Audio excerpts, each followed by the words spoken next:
Bienvenidos a AFZ Profundo, el programa semanal en el que se analizan a profundidad temas políticos, económicos y sociales de gran impacto que evolucionan sin estar bajo la lupa diaria de la sociedad. AFZ Profundo. Muy buenos días. De nuevo nos encontramos en domingo en AFZ Profundo, analizando a profundidad temas de interés nacional e internacional con figuras de principalía en la vida pública dominicana. Y hoy tenemos el honor de recibir de nuevo a un intelectual, a un hombre de historia y a un hombre de armas, al exministro de nuestras Fuerzas Armadas, el mayor general José Miguel Soto Jiménez, quien también fungió como agregado militar ante la Organización de Estados Americanos en Washington y en muchos otros roles y funciones de principalía en la República Dominicana y en nuestra historia pasada y reciente. También es un hombre que ha puesto de manifiesto sus ideas republicanas que han generado grandes debates a nivel nacional. Y hoy vamos a continuar en esta segunda parte del primer programa que realizamos junto a él, analizando la situación haitiana, analizando la historia de nuestras Fuerzas Armadas y también el contexto en que hoy vivimos a nivel regional e internacional. Muy buenos días, Mayor General José Miguel Soto Jiménez. Bueno, un gran placer. El placer es nuestro de contar con su honrosa presencia de nuevo. Bueno, aquí de nuevo, como tú dices, con mucha satisfacción de encontrarme frente a ustedes en este importante espacio, que yo creo que es más importante de lo que tú piensas, porque he recibido muchas llamadas después de la primera intervención, y eso quiere decir que tienes una audiencia importante. Un gran saludo dominicanista. Le agradezco ese feedback, sí, porque estamos haciendo este esfuerzo para llevar de manera sana informaciones que no estén sesgadas ni contaminadas, y que las personas que vienen aquí son dominicanos de bien hacer y que se preocupan por el presente y el futuro de nuestro país, sí, bien, como es el caso suyo. Gracias, un saludo muy dominicanista para toda la audiencia de este espacio. Muchas gracias. De entrada, nosotros nos quedábamos en el anterior programa hablando acerca de la historia de nuestras Fuerzas Armadas. Y recuerdo que despedimos el programa con unas expresiones que tuvo la presidenta del Frente Nacional de Francia, y es candidata a la presidencia de Francia, Marine Le Pen, con respecto a lo que ella entendía que se avecinaba y que era en un futuro próximo con relación a la invasión pacífica que estamos teniendo y a que hemos sido sometidos por parte de Haití, con el apoyo y el soporte de organismos internacionales, de otros gobiernos y de las denominadas ONG. ¿Cuál es su opinión? Es interesante porque lo de la señora Le Pen ha sido reiterativo.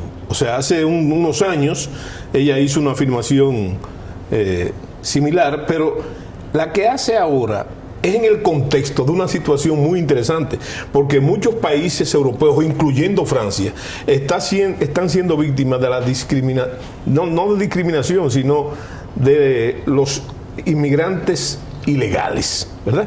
A un grado importante. El último caso no es de Francia, pero sí de Polonia, porque España y Francia tienen un flujo continuo de ilegales, ¿verdad? Y entonces tienen su propia historia. Tú sabes que por la posición de Le Pen, que es una persona de derecha, ¿verdad? Hay gente que quiere descalificarla por eso, pero yo pienso que no.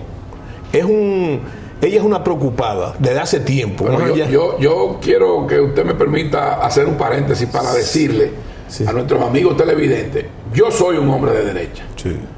Soy seguidor históricamente del doctor Joaquín Balaguer, y somos de lo que se denomina centro derecha. Sí.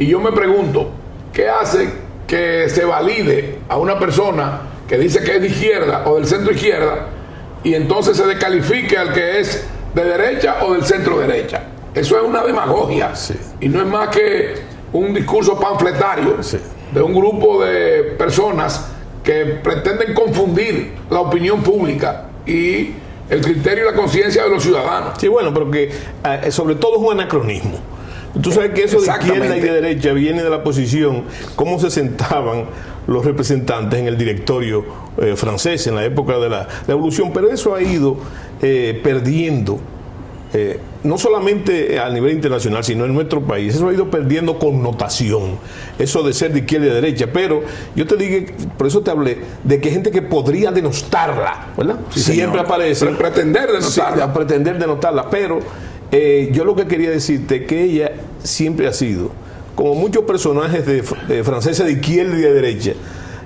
parte de una escuela geopolítica, más allá de las ideologías, que es muy puntual. Entonces el caso de la República Dominicana a ese nivel es interesante, porque es uno de los puntos geoestratégicos muy importante en el caso, no solamente de la división de la isla, porque hay que decir algo para que la gente lo sepa, y es parte de un sesgo de ignorancia que hace el actual secretario de la OEA, cuando él habla de que dos países que comparten una isla en un solo país, ¿verdad? Yo le respondí en esa oportunidad airadamente. Pero yo lo que te quiero decir es, Yo recuerdo cuál fue la posición de usted, que fue muy crítico y además muy contundente. Claro, no porque le dije ignorante. Sí, es un atrevimiento de ese señor. Sí, pero no, porque además hay muchas islas Almagro. compartidas no por dos países, sino por varios países. Entonces, nosotros no somos una rareza geopolítica. La fuerza nuestra, en ese sentido, de ser un punto neurálgico desde el punto de vista geopolítico, es que la isla es el centro geográfico del Caribe insular. Y el Caribe insular, ese arco que va desde la península de la Florida hasta la desembocadura del Orinoco, Sí, señor. ese arco de islas es una frontera imperial que ha permanecido en pugna por la potencia de hace muchísimo tiempo. Y dentro de esa isla, es muy importante, dentro de esa isla, que es la isla de la española o Santo Domingo, a Saint Domingue, como decían los franceses, dentro de esa isla, Santo Domingo es la colonia más vieja del Nuevo Mundo, el asentamiento europeo más viejo del Nuevo Mundo. Y su mención viene desde épocas inmemoriales, no como a Saint Domingue o Santo Domingo, sino como dominicano. El primero que habla de ello testimonialmente es el padre Lepers, que es una figura de finales del siglo XVI y del principio del siglo XVII. O sea, para que tú veas la antigüedad. Y entonces siempre ha sido la parte, Santo Domingo siempre ha sido un campo de batalla. ¿De quién? De las potencias, ¿verdad?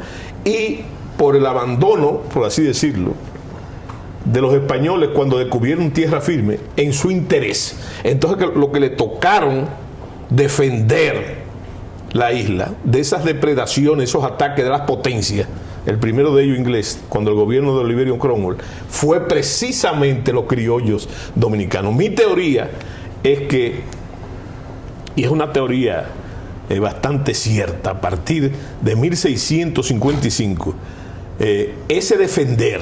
Pudiéramos decir que ahí está el origen de los dominicanos. No, el pueblo dominicano nació en la acción de defenderse, y de defenderse sin recursos y sin apoyos. Yo te digo ya, enclavado en el aislamiento. Y ese gentilicio, mayor general, que dominicano, si usted busca la descripción de qué significa, que es un hombre de bien hacer. Sí. No, y además, que tiene mucho que ver, tiene que ver mucho con el derecho de gente. ¿Tú sabes por qué? Porque eso de dominicano viene de los dominicos, que tuvieron una acción de misionera en Santo Domingo. Y recuérdate de aquel famoso sermón de Advento, de Fray Antón de Montesino y del padre de las casas y demás, ¿verdad?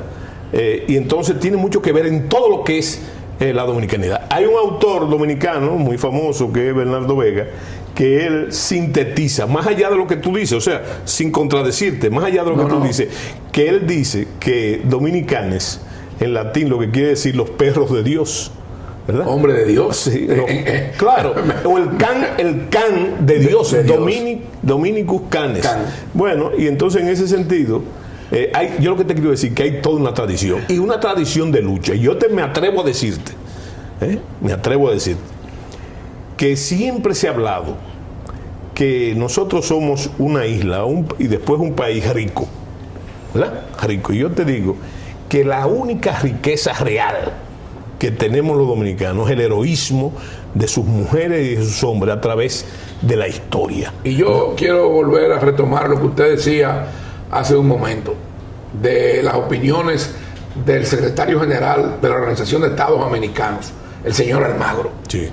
¿Cómo plantea que en esta isla hay dos pueblos y que son una sola nación? Sí.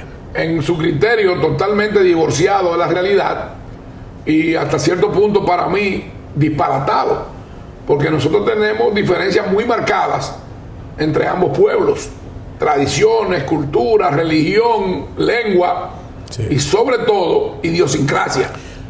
Y yo quisiera que usted ahondara sobre ese punto. Mira, tú has tocado un punto, no es un punto de discusión, porque yo creo que está muy establecido. Por mi información, sobre todo en los planteles militares, en las escuelas militares, siempre había la discusión de la identidad nacional, dentro de lo que es el concepto geopolítico y estratégico. Yo te digo a ti que hay muchos factores que componen la identidad nacional. Ahora, lo que tú estás diciendo coincide perfectamente con mi teoría. La parte más importante de la identidad nacional dentro de esos elementos es la cultural. Y entonces, la cultura, ¿qué cultura como cultura? Esa diferencia que tú has hablado, ¿verdad? Pero va más allá. Es la actitud de los grupos humanos de enfrentar la vida. Y son dos concepciones, culturas diferentes, dos concepciones diferentes de afrontar la vida. Entonces la barrera más grande que hay, ¿verdad?, más fuerte que la frontera misma, es la cultural, ¿verdad? Y dentro de la cultural, dos concepciones totalmente diferentes de afrontar la vida. Y con países con tradiciones muy marcadas, muy diferenciadas. Claro, no, y precisamente, no solamente por el idioma, sino todo lo que son las costumbres, la religión, es una concepción totalmente diferente. Naturalmente, hay que hacerle saber a la gente también, muy importante, que lo que podría llamar de nosotros, ¿verdad?, porque era una colonia española, los primeros 200 años de esa experiencia inigualable no de la geografía, sino de la historia, fueron de nosotros. La isla entera fue española, ¿verdad? 200 años. Eso comenzó a descomponerse, por lo que siempre amenaza con descomponerse. ¿Cuáles los problemas de los países europeos en aquella época? Por ejemplo, que eran las potencias. Sí, alguien dijo, creo que fue Sánchez Valverde, que dijo una vez que todos los problemas entre Francia, por ejemplo, y España se traducían en problemas en la isla, en el lado colonial y en el lado español. Y alguien dijo también, otro dijo, que el masacre, fíjate, del río Dajabón era nuestros Pirineos. Eran nuestros Pirineos. Entonces, ¿qué es lo más?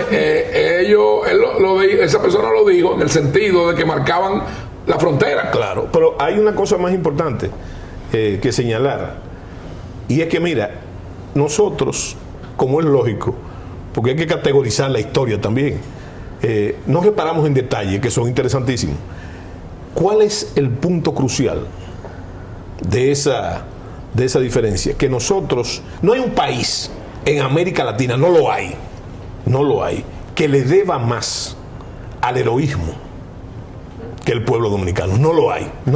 La nación de los dominicanos. Y yo quiero yo quiero resaltar, sí, para que usted nos diga y nos haga un recuento histórico de cuántas potencias ha tenido que liberarse, enfrentar e independizarse nuestra sociedad, nuestro país, el pueblo dominicano. Y para que la gente entienda más, nosotros tenemos problemas fronterizos mucho antes de ser país. De los primeros. Naturalmente fuimos la primera colonia, pero siempre hemos tenido problemas fronterizos antes que nadie. Entonces, la primera acción, yo te dije ya que ese accionar de defendernos solos en medio de la pobreza y el aislamiento, esa acción hizo el pueblo dominicano, hizo que se forjara de los ingleses, de los franceses, a eso voy, los haitianos, los norteamericanos. Y no solamente eso, fíjate que antes de eso, cualquier pirata, y entiéndase la piratería, que era una guerra imperial también. Sí, era una guerra imperial. Usted dijo que era más allá de la leyenda del hombre aquel con el tapaojo, y no, era precisamente una guerra imperial que se le hacía a España, básicamente, para disputarle estos territorios. Pero y que ahí incidían los filibusteros, los bucaneros. Claro, todos los corsarios. Pero sobre todo, por cierto, hubo corsarios dominicanos también. Sí, para defender a España en estos mares. Y eso está registrado. Pero claro, no solamente está registrado. Documento histórico. Fíjate qué interesante. Me gustaría el barco, sobre la primera goleta que se hizo a la mar para hacer la guerra a los franceses y a los ingleses llevaba el nombre de Nuestra Señora de la Altagracia, ¿verdad? Y entonces los dominicanos voluntariamente. ¿Y era dominicana? Totalmente. Los dominicanos se enrolaban en ese barco para ir a combatir, para defendernos y defender a la metrópoli. Pero mira, y eso era, mayor general, en aguas territoriales nuestras, en el Caribe, agua del Caribe. Recuérdate lo que decía el almirante Nelson, lo dijo mucho después de ese evento. ¿Qué decía él? Que la corona inglesa podía ser generales de marina, pero que solo el Caribe hacía verdaderos almirantes, ¿verdad? Y es natural lo que te dije, el concepto ese de frontera, pero en ese caso estamos refiriéndonos al Caribe insular. Al Caribe insular, no, y toda la cuenca, porque nosotros, el Caribe insular, el Caribe es la frontera para penetrar en la cuenca, y cuando se penetra en la cuenca, entonces estamos hablando del sur de los Estados Unidos, de todo Centroamérica y la parte norte de América del Sur, ¿verdad? Entonces, fíjate, para redondear el concepto, déjame decirte que dentro, yo te dije ya que ese defendernos, ¿verdad?, fue forjando el pueblo dominicano. Ahora, mientras eso no pasó, ¿verdad?, esos piratas en el Caribe cogían, se paraban ahí en el malecón, ¿verdad?, lo que es en el Caribe, en la costa de la capital, lanzaban 5 cañonazos, tomaban de rehén la ciudad y la sometían a tributo, y había que buscar. No solamente la saqueaban, que había que las autoridades tenían que buscarle un dinero, unos cuartos, como decimos nosotros, para que se fueran.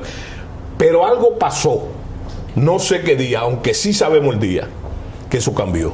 Y eso fue en el año 1655, cuando el Imperio Británico, en esta vez en medio del gobierno de Oliverio Cromwell, ¿verdad? Dese cuenta que estamos hablando de más de 200 años antes de la creación de nuestra república. Claro. Entonces, hizo una incursión al Caribe, hizo una incursión con una gran flota, ¿verdad? Y entonces, el primer punto a tocar en la frontera, y visualiza lo que era el Atlántico, que era lo que nos divide de Europa y de África, venían por ahí, tenían que pasar por la frontera y llegaron a Santo Domingo para tomarla. Pero resulta, y eso fue en 1655, que ese fue el famoso, mira cómo se entrelaza todo. Esa fue la famosa expedición que me enseñaron a mí desde niño en el colegio, de Penn y Venables. Sí, señor. De William Penn, en el programa anterior. Sí, de William Penn y Robert Venables. Entonces, esa gente vinieron aquí con un gran ejército, lo desembarcaron y fueron vencidos. Vencidos no solamente en el combate de Jaina, sino en el combate que se dio en la Puerta del Conde. Porque fíjate, la Puerta del Conde se llama Puerta del Conde porque ese era el gobernador que estaba en ese momento y recién casi instalado, que fue el conde de Peñalba. Y entonces fueron vencidos los ingleses. ¿Qué hicieron los ingleses? Se fueron, ¿verdad? Y recalaron en Jamaica, ¿verdad? Y todavía los ingleses, porque pertenece a Jamaica a la Commonwealth. A la Commonwealth. Sí, entonces... Que por cierto, comandante, hace 2 días que Trinidad y Tobago, Barbados, perdón, Barbados, como usted me corrige, declaró ya su total independencia, sí, y tiene ya la reina no es la jefa de Estado, sino, sí, que es una mujer de Barbados. Sí, no sé cuál es el gentilicio de la gente de Barbados. Fíjate, es la más nueva república del mundo, es Barbados. Pero fíjate ahora, pero fíjate que nosotros estamos transitando lo que podemos llamar una guerra de liberación, no nacional, porque no éramos una nación todavía. Pero entonces eso le tocó a los ingleses, ¿verdad? Tuvieron que irse de aquí. Que pero hay que oír emancipación. Sí, pero hay que oír, sería interesante que nuestros oyentes, así por chequen los libros. Porque es bueno que usted sepa, amigo televidente, que cuando el mayor general Soto Jiménez habla de la localización y la posición geoestratégica de la República Dominicana, hablamos en aquella época por mar y hoy también por aire. Sí. De que todo el que viene del norte del continente americano o que viene de África o de Europa tiene que pasar o nuestro espacio aéreo o nuestras aguas pero de los mares. No solamente eso, sino que la tecnología ha aumentado la importancia. ¿Por qué? Porque tú hablaste del norte-sur, ¿verdad? Y de este a oeste. Pero hay un detalle, ese detalle importantísimo, se llama el Canal de Panamá, que da acceso también al Pacífico, ¿verdad? Y a todo lo que es Oceanía y Asia. Vamos a hacer una breve pausa y vamos a retomar en este punto el nuevo segmento cuando él nos habla del Canal de Panamá y que nos dé unos visos, unas pinceladas del origen de ese canal y de también lo que representó en su momento, que fue la creación de una república, la República de Panamá, sí. Que se le restó a lo que era la Gran Colombia. Sí, a Colombia. Sí, regresamos en breve con esta interesante entrevista con el exministro de las Fuerzas Armadas, el mayor general José Miguel Soto Jiménez, en AFZ Profundo. AFZ Profundo. Convierte tu deseo en realidad con el Black Friday de Plaza Lama. Hasta un 60% de ahorro. Televisor LED Silo, 32 pulgadas, HD, Smart, ahora 13,995. Aire acondicionado Inverter Dimensions, SEER 18, 12,000 BTU, ahora 25,495. Válido desde el 29 al 31 de octubre del 2021. Plaza Lama, la super tienda. AFZ Profundo.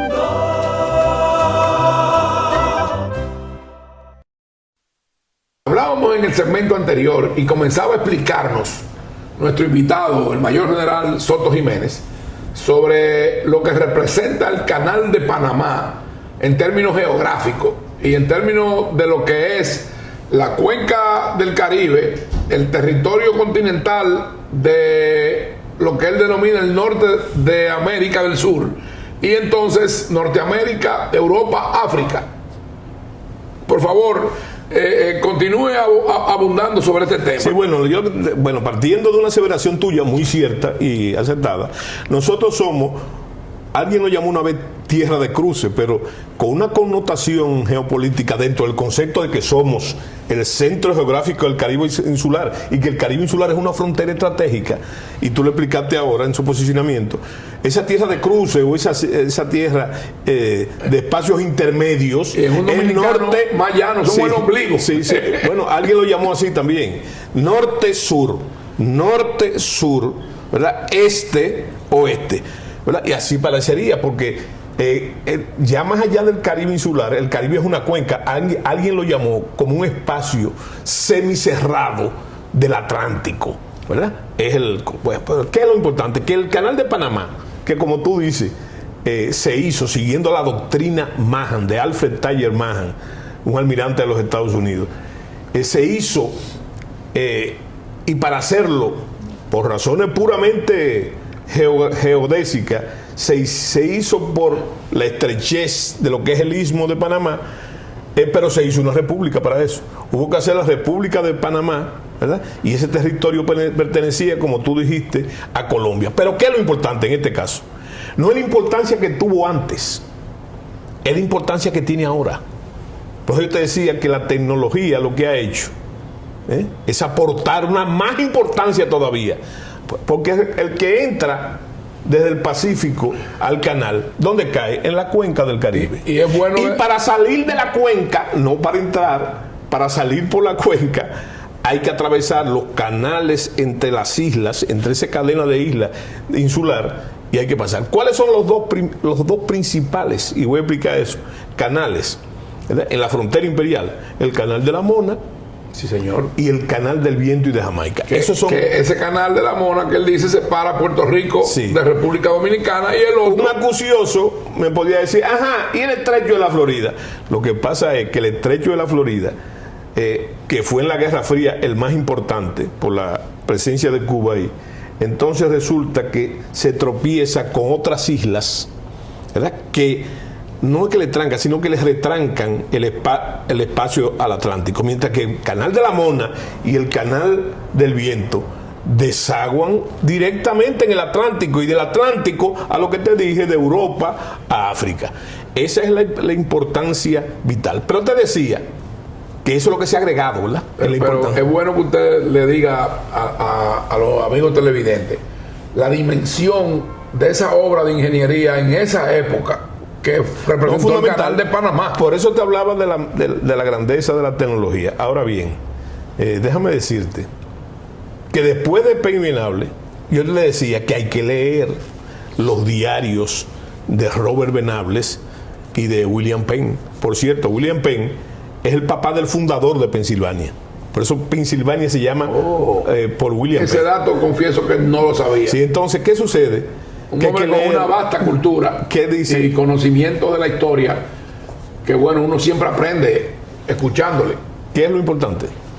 Que si tú lees las cosas, ellos hablan del valor de los criollos dominicanos y cómo, según el brigadier Robert Venables, cómo los criollos con unas pértigas, no se puede decir que lanza, es pértigas o picas, pasaban las armaduras de sus soldados como si fuera, es una palabra de él, cuchillo caliente en mantequilla. Y usted sabe lo que era eso. Eran lo que nosotros llamamos, todavía el campesino lo usa, esa palabra ha desaparecido bastante, pero fue clave no solamente en esa época, sino en la independencia y la restauración, que es el juso. Cuando tú dices, ese está más tieso que un juso, es en relación a esa pértiga que tenía en la punta. Esa palabra ha caído en desuso, porque yo le confieso que es primera vez que la oigo. Sí, en mi época todavía se decía, pero tú estás más tieso que un juso, ¿verdad? Entonces, esa pértiga, ¿verdad?, tenía amarrada. ¿Y de qué material era? ¿Una piedra o algo? No, la pértiga era un machete vaciado. Un machete vaciado. Entonces se la amarraba ahí, y confiesa de eso, y ya también hablan de la vehemencia de los dominicanos defendiendo, ¿verdad?, contra su... Pero ¿qué pasó después de ahí? Defendiendo su lar nativo, sí, porque todavía no era la República criollo, Dominicana. Sí, criollo, su lar criollo. Pero todavía pasa que después, eso pasó en 1655, pero en 1691 los franceses que estaban establecidos en lo que hoy es Cabo Haitiano hacían incursiones a cada rato en territorio dominicano, saqueaban Santiago, hacían matanzas en Santiago, hacían matanzas a Temoca, ¿verdad? Y entonces los dominicanos decidieron atacar a Cabo Haitiano, atacar a los franceses. Hicieron una expedición con monteros y ateros de todo el país. Y en la batalla del 21 de enero de 1691... ¿Y quién lideraba? ¿Quién encabezaba? Te voy a decir, el 21 de enero de 1691, bajo el mando de Segura Sandoval, que era el gobernador, los dominicanos no solamente vencieron, se metieron en lo que hoy es Haití y vencieron. Ojo, eso no se llamaba Haití, ni siquiera nadie le llamaba Haití. Por eso que yo digo que eso es un invento de la independencia haitiana. Los franceses le llamaban a Saint-Domingue, que es Santo Domingo, que es uno de los nombres nuestros. Y entonces, no solamente vencieron en esa expedición, sino que mataron, cayó en combate el gobernador francés que se llamaba Tarin de Coucy, y fue decapitado. No solamente fue muerto, sino decapitado. Bueno, entonces, eso fue con los franceses, pero nosotros vencimos en ese recorrer, ya poseídos, ¿verdad?, de ese sentimiento de grupo humano, ¿verdad? de nación que éramos. Cohesionaba. No solamente eso, sino que vencimos varias veces a los franceses, ¿verdad? Y la última vez fue cuando el imperio de Napoleón Bonaparte, ¿verdad? Que se habla que los haitianos fueron, bueno, de ahí vino su independencia, pero resulta que los franceses se replegaron a Santo Domingo y se hicieron fuertes aquí. Pero ¿qué pasó? Que en 1808... Recuerde usted que el último gran imperio de la historia fue el de Napoleón Bonaparte. Sí, porque sí, hablamos de los romanos, y oye de lo los que otomanos, dice, de muchos imperios, los persas. Sí, pero oye lo que dice Napoleón en lo que se llama el memorial de Santa Elena. ¿Tú sabes lo que dice él? Mis ejércitos solamente fueron vencidos por las nieves de Rusia y el sol de Santo Domingo. ¿Vale? Entonces, hay que categorizar. Se acaba de cumplir ahora un aniversario de lo que fue la batalla de Palo Hincado contra los franceses. Y solamente en esa batalla murieron 600 franceses. En esa batalla. Y murió después, porque se quitó la vida, el general Ferrand.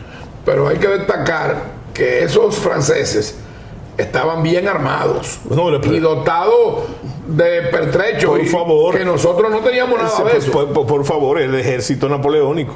El general Ferrand, que murió ahí, era de la Legión de Honor. No solamente del ejército napoleónico, sino de la Legión de Honor.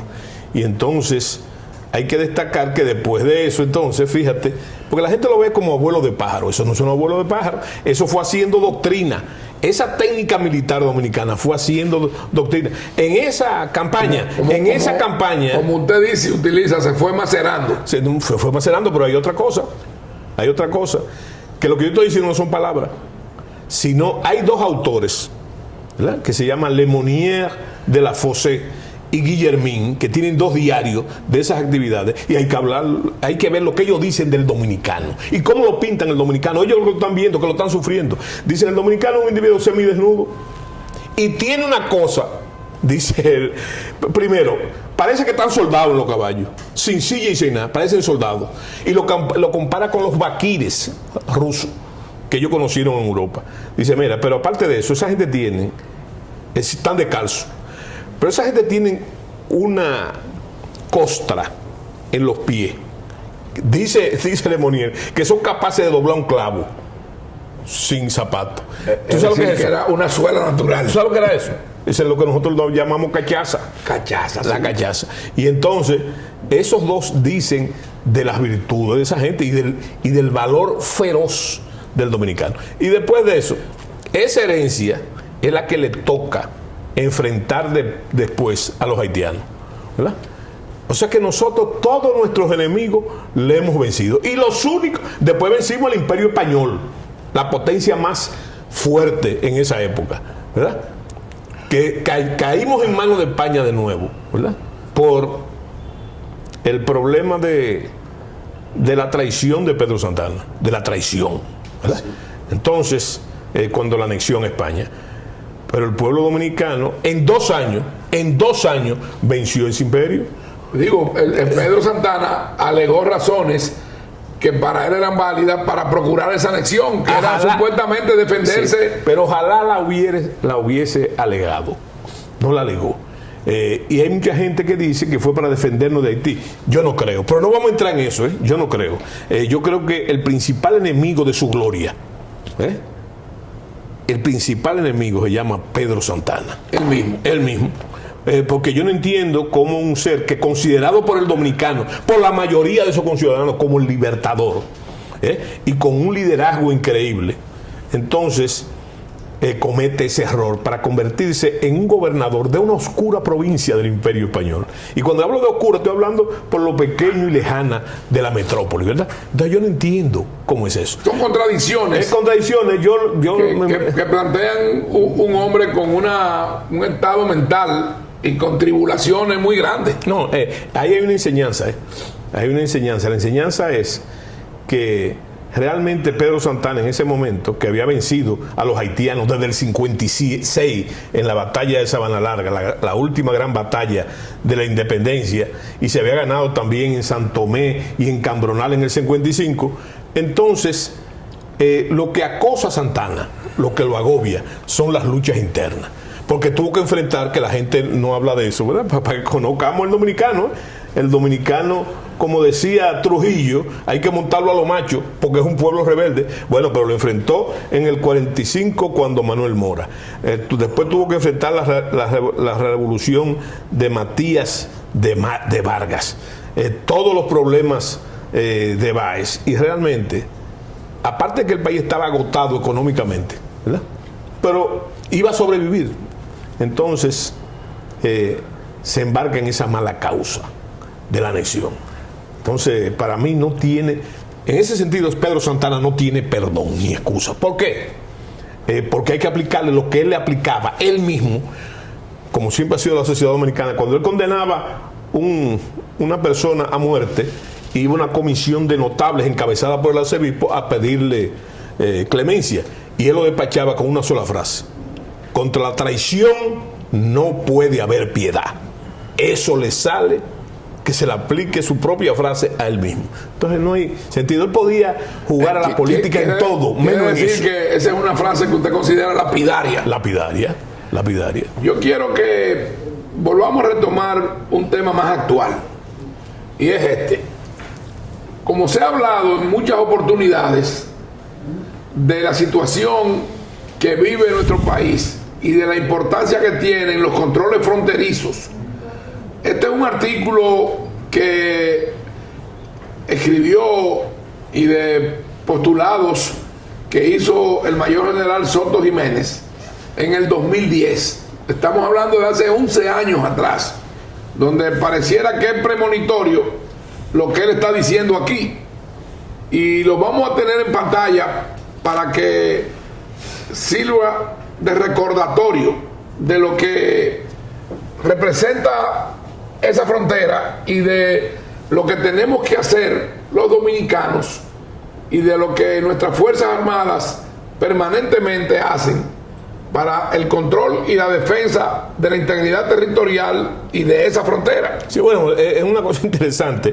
Yo no me acordaba de ese artículo. Se ve que tú me tienes chequeado y lo tienes en archivo. Es un trabajo de investigación, pero ciertamente eso ocurrió, si no mal recuerdo, el 16 de enero de esas declaraciones del 2010, donde yo advierto que había que tener cuidado con el asunto del terremoto. Claro, ¿verdad?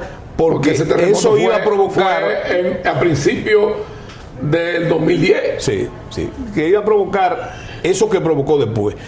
No solamente, pero un momento, también hay que señalar algo muy importante. Los dominicanos, ¿cuál es la virtud principal del dominicano? De la que hablan en todo el mundo, es la hospitalidad. ¿Qué gente más hospitalaria? ¿Qué gente más buena? Naturalmente. Esa es la característica que más se resalta. Sí, bueno, pero, de todo el que nos visita. Pero cuando de eso se abusa, entonces se convierte en el complejo de Guacanagari, que también habla el dominicano. Pero no es, lo más importante es, hay que señalar con datos precisos. Cuando esa tragedia que le pasó al pueblo haitiano, ¿verdad?, lo primero que acudimos fuimos nosotros. Pero no solamente con la ayuda médica, etcétera. Tú sabes también que no se dice, 231 millones de pesos de nuestro presupuesto aportamos nosotros. Yo quiero recordar una frase del presidente de entonces, René Preval, que dijo que cuando acaeció esa desgracia, esa tragedia en el pueblo haitiano, se apareció a la puerta de su casa, al Palacio de Haití, y cuando él abrió, era el presidente dominicano Leonel Fernández, que llegaba en muestra de solidaridad a apoyar y respaldar a ese pueblo ante esa tragedia. Y a mí me correspondió, como director ejecutivo del Departamento Aeroportuario, presidir y dirigir el puente aéreo que canalizó toda la ayuda internacional, y el presidente Fernández dispuso que una comisión multisectorial de más de 20 instituciones del Estado Dominicano se encargara de canalizar y de facilitar todas las ayudas y las labores de rescate y salvamento. Y nosotros dedicamos, de los 9 aeropuertos internacionales, 6 para prestarle servicio y ayuda, con millones de libras y miles de toneladas de asistencia de toda índole que llegó aquí a este país. incluso bomberos de Francia, de España, de Canadá, de los Estados Unidos, y todo fue desde el territorio dominicano. Vamos a hacer una breve pausa, regresamos, y al regresar yo quiero algo que tocó en principio el mayor general Soto Jiménez, que fue cuando hablábamos de Marine Le Pen y hablábamos de derecha e izquierda. Yo quiero que escuchemos a ver cuál es la opinión de él, porque hay quienes dicen que ha acaecido la muerte de las ideologías, y al respecto quiero cuestionarlo en el próximo segmento. Hacemos una breve pausa y regresamos hablando a profundidad en AFZ Profundo. AFZ Profundo. Convierte tu deseo en realidad con el Black Friday de Plaza Lama. Hasta un 60% de ahorro. Televisor LED Silo, 32 pulgadas, HD Smart, ahora 13,995. Aire acondicionado Inverter Dimensions, SEER 18, 12,000 BTU, ahora 25,495. Válido desde el 29 al 31 de octubre del 2021. Plaza Lama, la super tienda. AFZ Profundo. Regresamos en AFZ Profundo con el mayor general José Miguel Soto Jiménez, ex ministro de nuestras Fuerzas Armadas, conocedor de la historia, estudioso de la historia. Anterior, solicitándole al mayor general Soto Jiménez su opinión, su criterio al respecto de lo que han planteado algunos sociólogos y politólogos que hablan de la muerte de las ideologías. Y escuchemos a ver cuál es su opinión, que me parece muy interesante, que la conversábamos fuera de cámara. Bueno, antes de acceder a la respuesta, yo quería, para no dejar parte de las ideas del segmento anterior, ¿verdad? Sí, señor. Se habló de lo bondadoso que fue, como siempre, el pueblo dominicano frente a esas tragedias que no son únicas del pueblo haitiano. Yo recuerdo también que lo mismo pasó con el gran terremoto de Managua, de Nicaragua, y en otras ocasiones. Muy solidario. Hemos sido siempre muy solidarios. Bueno, es una parte de la característica cultural. Pero hay que destacar también, la estrategia de los haitianos ha sido por décadas la estrategia de la lástima. Siempre, ¿verdad? Y en base a la lástima nos han acusado nosotros siempre de muchísimas cosas. De la lástima, pero también de la ingratitud. Sí, no, a eso me iba a referir. Que históricamente, no solamente en esa ocasión de la que hablamos, históricamente el pueblo haitiano o los haitianos han sido mal agradecidos, ingratos con el pueblo haitiano desde antes de su independencia. Porque hay que recordar todas las campañas de Biasó contra los franceses, y los dominicanos, los dominicanos inclusive mandamos tropas, no solamente servimos de santuario. Sin embargo, ese Biasó y otros fueron los primeros en levantarse de forma agresiva y desconsiderada contra los dominicanos, porque los haitianos no cumplen, históricamente no cumplen con sus compromisos, ¿verdad? Ni creen en eso de la solidaridad, ¿no? ¿Verdad? Por eso te decía, es otra manera de ver la vida. Pero está bien, eso es importante. En cuanto a la muerte de las ideologías, yo quería decirte una cosa. Eso es muy relativo, porque eso ha sido cíclico. Si tú ves las figuras en ese sentido, a través de la historia, lo que han sufrido modificaciones. Por eso siempre yo digo que siempre se habla de lo teórico y lo práctico. Lo teórico y lo práctico. Yo creo que entre lo teórico y lo práctico, más allá de los devenires de las ideologías precisamente, es la organización.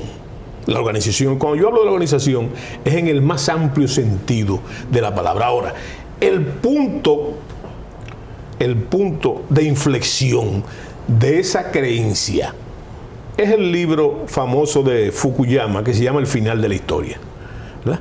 Pero Fukuyama se ha ido en un concepto frustratorio de su teoría, porque cuando él hablaba del fin de la historia era que, según él, los principales problemas basados en las ideologías, que por cierto hay un autor que se llama Thomas, que dice, hablando de las ideologías, dice, esas ideologías sedientas de sangre.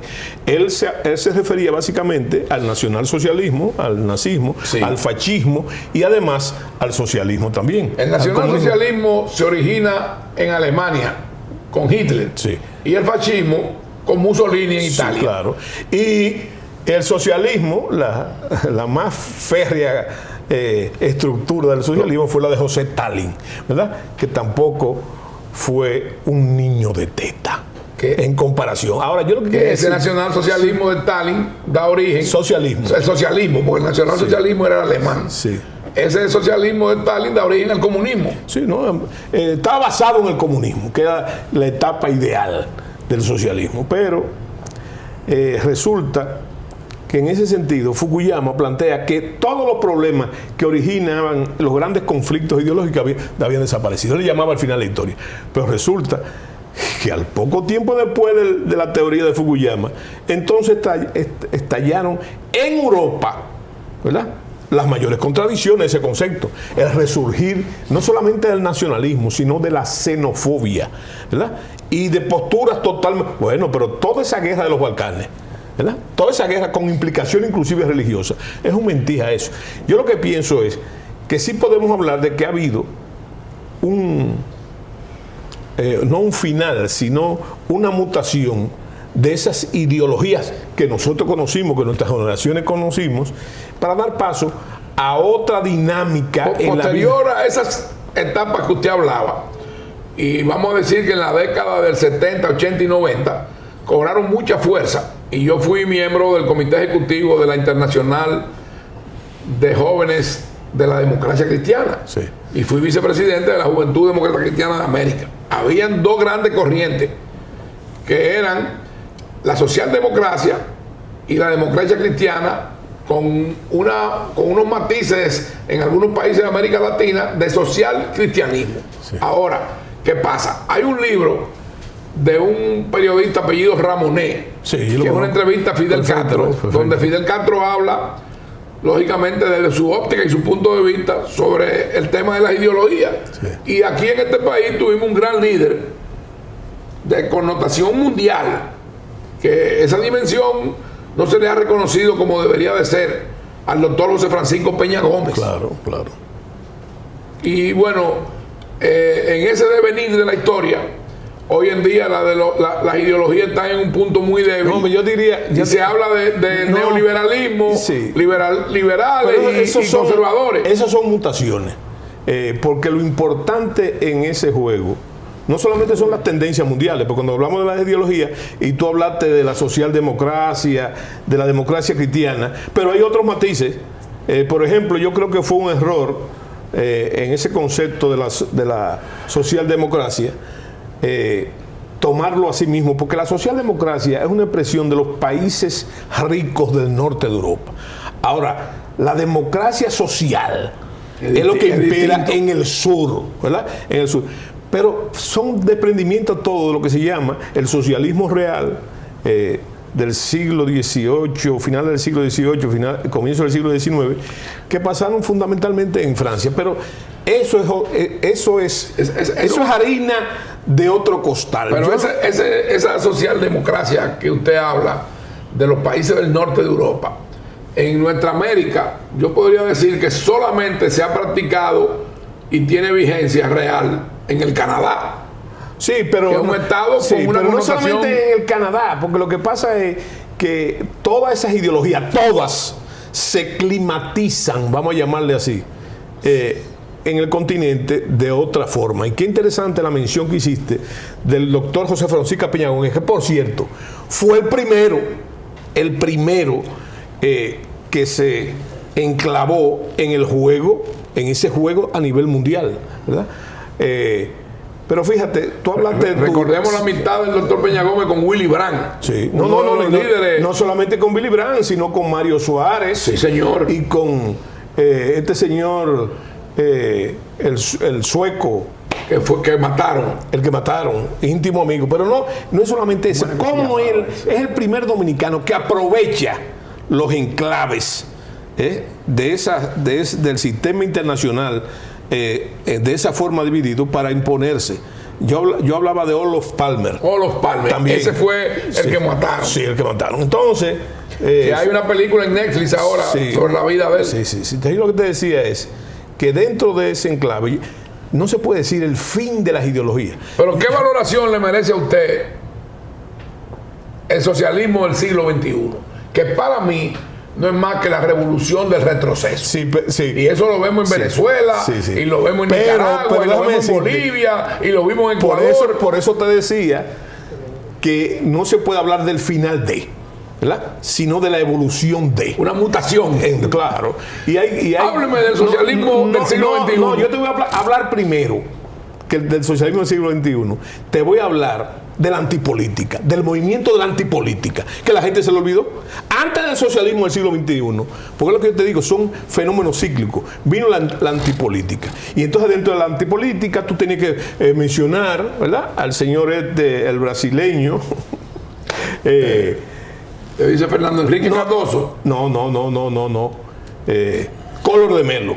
Collor de Mello. Y después de Collor de Mello, los casos de Fujimori, etcétera. Pero recuerde que Collor de Mello cayó preso, igual que Fujimori. Pero no importa. Pero tuvieron su momento, ¿verdad? Y en ese momento, entonces, lo que se llamaba la antipolítica fue una gran ruptura, ¿verdad? Bueno, pero ¿qué pasó? ¿Qué ha pasado? Hubo una época en que se satanizó a los políticos. Espérate, se satanizó a la clase política. Antes de que se produzca una decoyuntura en ese sentido, yo te voy a hablar de que el socialismo del siglo XXI también es viejo. Es un fenómeno viejo. Porque a la gente se le olvidó lo que fue la Revolución Verde en el Perú de Velasco Alvarado, que era, en su momento fue una gran contradicción, de lo que es blanco y rojo y lo que es rojo y azul. ¿Qué pasó? Fue un general del ejército que dio un golpe de estado y comenzó una especie de revolución socialista que ya había pasado en la década del 50 en Bolivia con la revolución de Paz Extensoro, ¿verdad? Entonces lo que te digo a ti, que todos esos movimientos... Bueno, y que pretendió hacerlo Perón. Todos esos movimientos son cíclicos. Fíjate, Perón en Argentina. Tú sabes lo que ha pasado ahora, ¿verdad? Naturalmente, el socialismo del siglo XXI, para llamarlo así, ha perdido en muchísimos países, pero resulta que ha retomado.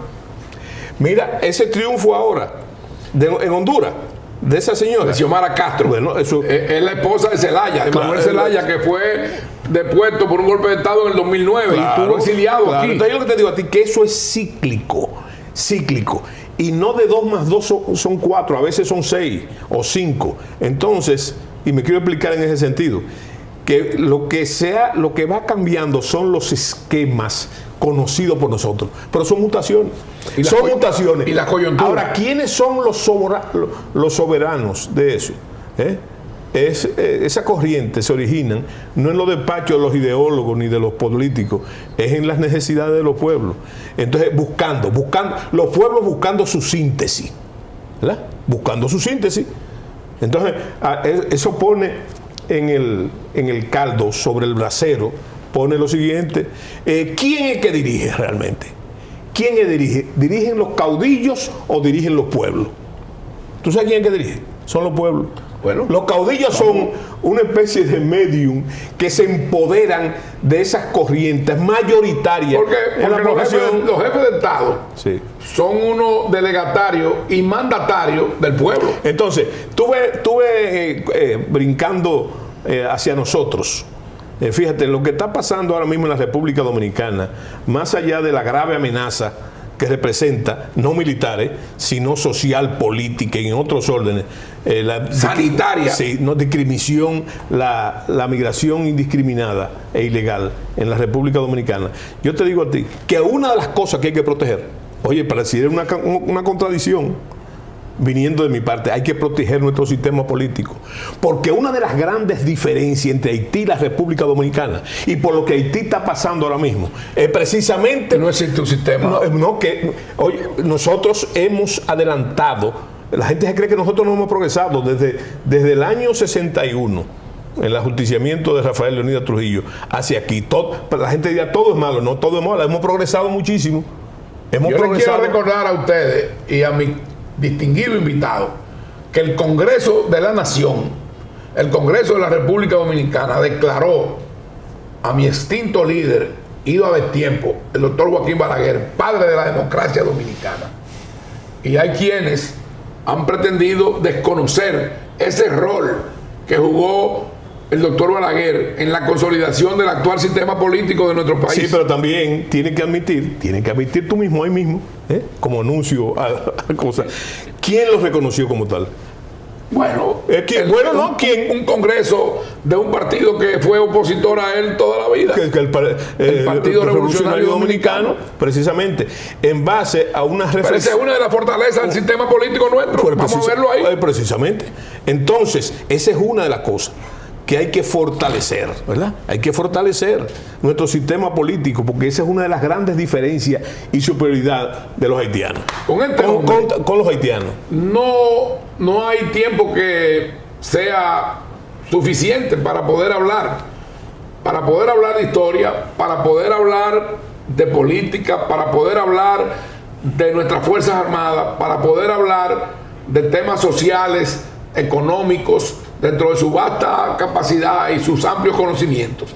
De manera que yo le digo, amigos, que volveremos a tener en un futuro próximo al mayor general y ex ministro de nuestras Fuerzas Armadas, José Miguel Soto Jiménez, en otra interesante entrevista, en otra interesante participación que yo diría y catalogaría como de cátedras sobre nuestra historia, sobre nuestras relaciones con el pueblo haitiano, sobre las luchas y las gestas de emancipación y de liberación de nuestro país frente a imperios coloniales y no coloniales, porque también nuestro país ha tenido que liberarse en dos oportunidades de invasiones y del yugo del imperio norteamericano. Solamente Nicaragua y República Dominicana han tenido situaciones similares con más de una invasión de su territorio por parte del imperio norteamericano. Despida, por favor, su participación en el programa, Mayor General Soto Jiménez. Bueno, una exhortación devota hacia la fidelidad. A mí no me gusta hablar de fidelidades, sino de lealtades a la República. Mucha fe en la República y fe también en la victoria del pueblo dominicano. Muchas gracias. El programa ha llegado al final. El próximo domingo estaremos de nuevo en AFZ Profundo con la participación de Juan Miguel Castillo Pantaleón y Manuel Núñez, dos estudiosos, dos hombres de la historia, de la política, de la intelectualidad de nuestro país, donde vamos a discutir y vamos a hablar de las soluciones que ellos plantean a la situación por la que atraviesa el pueblo haitiano y la crisis permanente en la que vive ese país. Hasta el próximo domingo, nos despedimos en AFZ Profundo.